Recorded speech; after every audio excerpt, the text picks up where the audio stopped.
because he is losing on every single front, whether it is a shutdown that he can't negotiate his way out of, an Epstein crisis that he can't keep you distracted from, or any of the other failures we are seeing in this administration. Donald Trump can't find the way out, and he can't get you distracted, which is just what Jesse Waters accidentally admitted on television, admitting what Donald Trump doesn't want you to know in a clip that we are going to get into and see why it now has Trump panicking. But before we do, if I could quickly ask you to leave a like on this video, and if you haven't already and you enjoy our channel, to hit that subscribe button, because it goes a long way in supporting our work. Now, before we get into that clip of Jesse Waters admitting it all, really, I want to start with someone who is calling out one of Donald Trump's biggest failures right now. That's his refusal to act on the shutdown, and it's Gavin Newsom right here.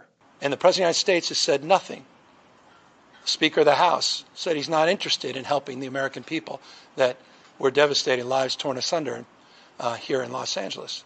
I mean, where is the accountability in that respect? Where's the spirit that defines the best of this country? To be here for fellow Americans in the time of recovery, uncertainty. It's been months, not a peep from the President of the United States, not a word from Speaker Johnson. I was proud as a taxpayer, as an American, to have Speaker Johnson's back when his district in his state was devastated by floods. I said the same thing to Greg Abbott as we sent him personnel and support because he needed it with the devastation of the flood. And I'm proud that our tax dollars, disproportionately California's tax dollars, will be used to help support the recovery in Texas. That's what makes America great. Not a word from the Republican Party, not a word from Speaker Johnson, not a word from the President of the United States. I applaud the work that initiated under the Biden administration in this investigation and the work that this administration did as it relates to finding this person and ultimately pushing these charges and making these charges. But I find it shameful that they haven't done a damn thing for the thousands of people who lost their homes and whose lives were devastated from this disaster. Not a word from the President of the United States. Donald Trump doesn't want to act because Donald Trump doesn't know how to act. Project 2025 was put together not just for Republicans to have a blueprint, but with the understanding that Donald Trump's brain isn't there anymore. He can't effectively govern. He wants to hand off all responsibilities to other people while he pretends that he's the big, strong, tough guy. It's just not the case. Trump is losing in court. He is losing support, not just from his voters, but from within Congress, where things are only getting more difficult for him as it relates not just to the shutdown, but covering up his Epstein connection, because Marjorie Taylor Greene is speaking out about the Democrat who's going to deliver a vote on Epstein. And we got to take a look before we get to Jesse. Is the Jeffrey Epstein files, wanting to release those. I know Democrats have also been calling for that, a few other Republicans as well. The Democrats are accusing Speaker Johnson of delaying the swearing in of Arizona's Democratic Congresswoman-elect because she would give the last vote needed to release those Epstein files. I'm wondering, the Speaker, for his part, he has denied that. He said it's because of the shutdown. Have you spoken to him? Do you think she should be sworn in right away? Well, I'll say it like this. I can't conclusively say if that's why the House is not in session, but the House should be in session. And the House should be in session for many reasons. We have appropriation bills that need to get passed. There is a new Democrat that's been elected that does deserve to be sworn in. Her district elected her. We have other bills that we need to be passing. And if it's to avoid the discharge petition, why drag this out? That is going to have 218 signatures. And so I say go ahead and do it and get it over with. Mm-hmm.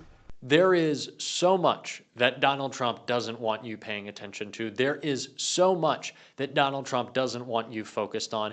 And that is the reason why he has his propagandists 24/7 spinning up news, creating fake narratives, and trying to keep you distracted.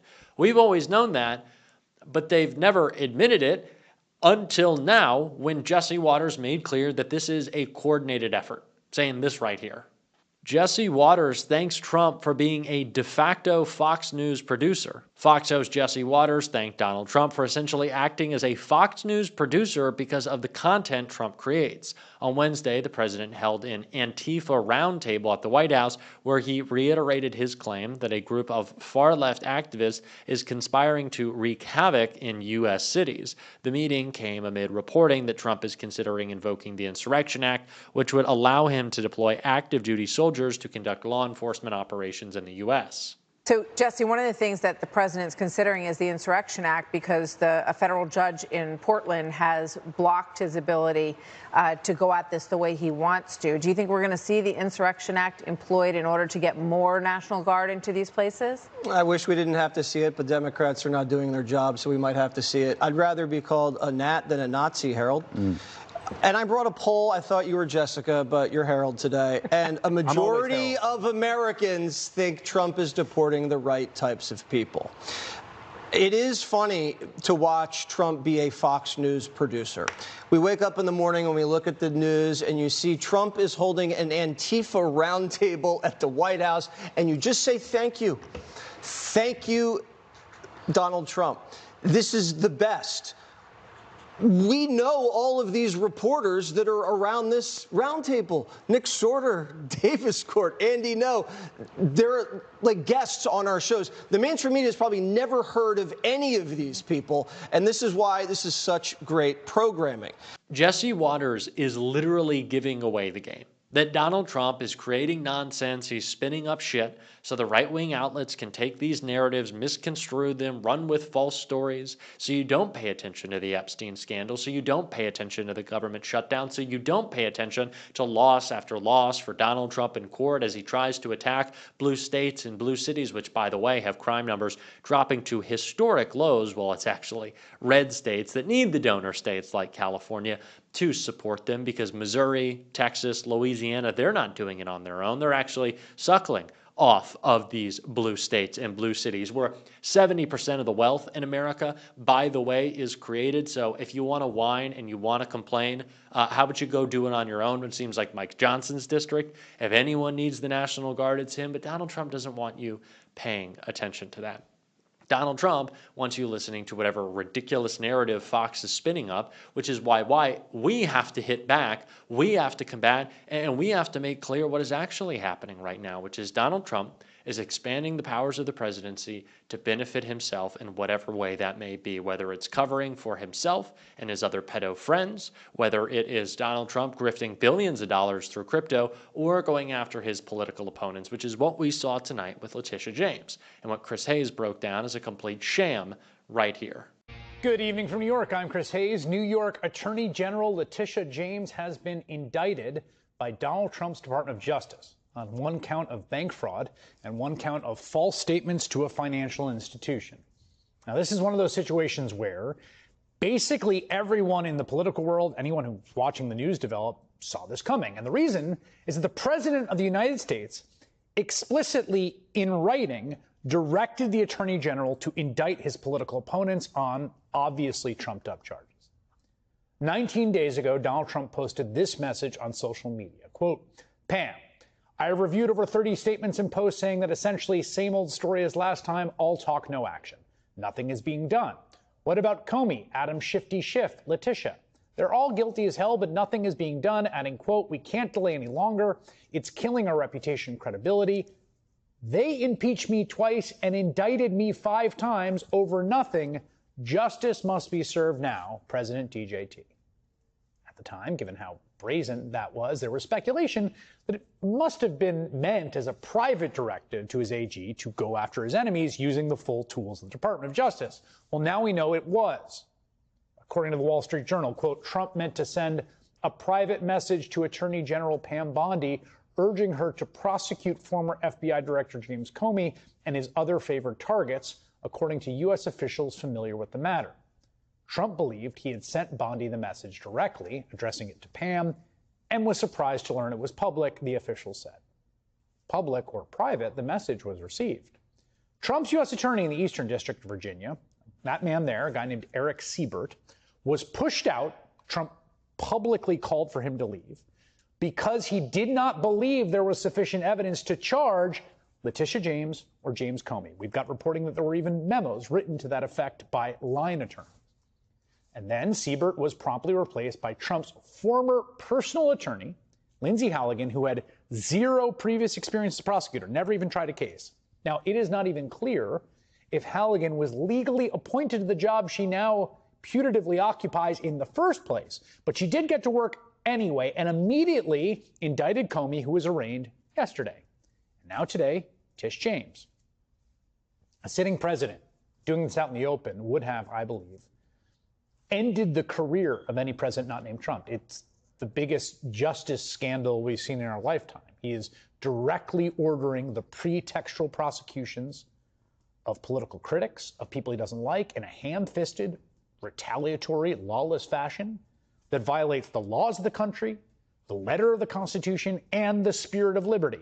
Putting your political opponents in jail because they are your opponents, not because of what they did, is the heart of tyranny. It is an obviously impeachable offense. If there is any silver lining here, it is that the targets of Trump's ire and the retribution from a government he deigns to control are not going quietly. Much like James Comey before her, Letitia James has released a video statement stating in no uncertain terms these are baseless charges as retaliation for James's office suing the Trump organization. Letitia James will do exactly what James Comey is doing, which is not only show that Donald Trump is a weak, petulant child's president by fighting back and saying, I'm not going to bend the knee, but embarrassing him in court, showing that the people in this administration are just fundamentally clownish, that they're not prepared to do their jobs, that Donald Trump doesn't have any real cogent argument, one, for his theory of governance, or for his attacks on his political opponents. And let's talk about this theory of governance. I call it a politics of subtraction. Donald Trump thinks that if he rips up enough homeless encampments, that if he attacks enough trans people, if he removes enough of his Democrat political opponents, everything will work out. But what Donald Trump doesn't understand is there are not homeless people because of homeless encampments. It is because of a systematic failure of our economic system. That is the reason. It is because of actions taken by Republicans for decades that we have not addressed the crisis of affordability, the struggle that everyone, especially people in my generation, have with even the idea of buying a house. Let's talk about trans people. Donna, because people are different than you doesn't mean they lack humanity. If anyone who looks different lacks humanity, it's Stephen Miller. And if anyone who loves different lacks humanity, it's, I guess, Stephen Miller again, because I don't think he loves. But this is an idea that the right has that eventually they'll reach some bottom. That if they take away everyone in society and it's just them, things will be fine. But you know what, Donald? It doesn't work that way. You guys don't even like yourselves. We don't either. That's why we're going to keep calling you out. If you want to support that on this show, as always, you can hit that subscribe button, leave a like on this video. If you stuck around to the end, drop a blue heart in the comments. And if you want to see me call out some MAGA idiots, click right here. Keep on fighting. Don't let them silence you. And until next time, I'll see you soon.